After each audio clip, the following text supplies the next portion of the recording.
बिस्मिल्लाहिर्रहमानिर्रहीम, अस्सलाम वालेकुम, वेलकम टू सैन स्पोर्ट। दोस्तों, आपको आज की सबसे बड़ी खबर से आगाह करते चले कि रावलपिंडी टेस्ट मैच का दूसरा दिन अपने इख्तिताम को पहुंच गया। पाकिस्तानी ओपनर्स का इंग्लैंड को मुंह तोड़ जवाब। पाकिस्तानी ओपनर भी पिच पर डट गए। पाकिस्तानी ओपनर ने रनजू के लगा दिए अंबार। पाकिस्तान की मैच में शानदार वापसी।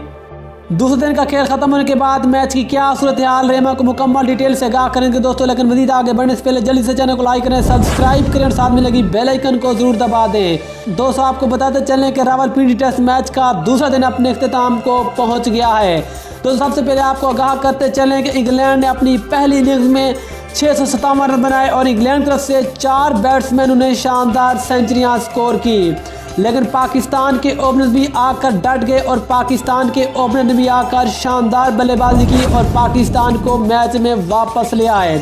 दोस्तों, आपको आगाह करते चलें कि 2 दिन का खेल ख़त्म होने के बाद पाकिस्तान ने भी बग़ैर किसी नुकसान के 181 रन बना लिए हैं और पाकिस्तान अब मैच में मुकम्मल तौर पर वापस आ चुका है और पाकिस्तान ने टोटल आज के दिन 51 ओवर खेले। अगर पाकिस्तान के ओपनर्स की बात करें तो पाकिस्तान की तरफ से अब्दुल्ला शफीक ने शानदार बल्लेबाजी की और अब्दुल्ला शफीक ने 56 के स्ट्राइक रेट से 158 गेंदों पर 89 रन की शानदार इनिंग्स खेली और अब्दुल्ला शफीक की इनिंग्स में 10 चौके और 2 बुलंदोबाला छक्के शामिल थे।